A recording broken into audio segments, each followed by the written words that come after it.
Rai qui est le film que nous critiquons aujourd'hui, un film de Gianni Balaguerro et Paco Plaza. Paco Plaza, on a critiqué Abuela hier, on s'est dit c'est sur Amazon Prime Video, bon on va voir Rake. Avant je voulais vous dire que oui, bon bah j'ai pas les cheveux très... voilà quoi, et je viens de me réveiller il y a pas si longtemps que ça, et je me suis pas vraiment coiffée, je me suis coiffée mais vite fait. Voilà, donc on fait cette magnifique critique assez courte tout de même, du film de Paco Plaza, Rake. Ouais, je dis pas de mes Balaguerro parce que moi j'ai vu un film de Paco Plaza hier. Jeux d'acteurs, alors on a Manuela Velasco qui joue très bien. On a Martha Carbonell, David Verne, voilà, tout un casting. J'ai pas tous les noms, je vous avouerai. Effets spéciaux, les effets spéciaux bah, sont très bons, je dirais. C'est pas mal du tout. On a des personnages réalistes qui sont franchement bien écrits avec aucun défaut à ce niveau-là. Ils sont attachants et ont des personnalités différentes. Et ça, c'est bien, ils ont beaucoup de points de vue. Histoire, on a droit à un divertissement éclatant, et non pas éclaté, éclatant. Un pur bijou de cinoche espagnol, je fus tenu jusqu'au bout par cette réussite de cinéma en fait, qui j'espère restera inoubliable, qui restera dans les cœurs. Même si pour moi il n'est pas du niveau d'être un classique, on va pas se mentir. Ok, c'est un bon, très bon film, mais du niveau d'un classique, ça tangue, ça tangue. Scénario, des dialogues plutôt bons, ils sont réalistes malgré parfois un débordement de classicisme. Ça c'est triste. Anxiété, gore, des scènes mystères.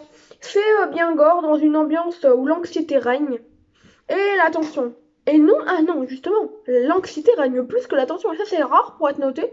Parce qu'en temps normal, la tension règne sur l'anxiété. Je crois que je l'ai déjà dit il n'y a pas si longtemps que ça aussi. En temps normal, c'est la tension qui règne sur l'anxiété et non l'anxiété qui règne sur la tension. Donc là, c'est assez rare pour être souligné. Voilà, ah bah j'ai marqué ce qui est assez rare pour être souligné. Il y a même des semi-jumpscares, je dirais pas que c'est des jumpscares complets parce qu'il n'y a pas vraiment de jumpscares purs, mais il y a des semi-jumpscares, on va dire, qui fonctionnent, ils fonctionnent bien.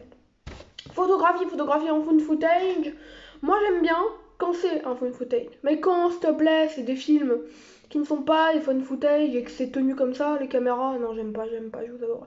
Parce que là c'est un found footage, c'est acceptable. Voilà. Au niveau des émotions, bah voilà, rien de plus à dire. Alors la fin, bah plutôt bonne, sachant qu'il va y avoir un 2 qui paraît se passe 15 minutes plus tard après la fin de Rec. Voilà ce que j'ai lu. Ma note sur 20 sera d'un beau 13,5. Voilà, on n'est pas sur de l'extraordinaire film, on est sur un très bon film quand même, je sais pas comment vous expliquer. On est plus vers le 3 sur 5 que le 4 sur 5 en tout cas, pour si vous voulez quelque chose de plus précis. On est plus sur le 3 sur 5, mais on est sur un 3,5 quand même. Donc voilà, avant qu'on termine, je vais vous dire les prochains films que je dois voir normalement. Aujourd'hui, je dois voir Zeros and Ones avec Ethan Hawke. L'Hérétique, j'ai regardé, pas L'Exorciste, l'Hérétique. Mais je parle de l'Hérétique, sorti en 2016, un truc comme ça, puis mais chez nous en 2022. Je le regarderai pas parce qu'en fait c'est un drame historique et non un film de genre. Bah voilà, peut-être que je le regarderai si Mad Movies en parle, pourquoi pas. Mais sinon non. Donc la semaine prochaine, si tout va bien, je regarde Beard Song et la Fiesta Silenciosa. Voilà, donc tout un beau programme, ça avancera petit à petit. Je dois regarder Reg 2, Reg 3 et Reg 4. Ciao, c'était Mortomega, prenez soin de vous. Et moi, je prends soin de moi.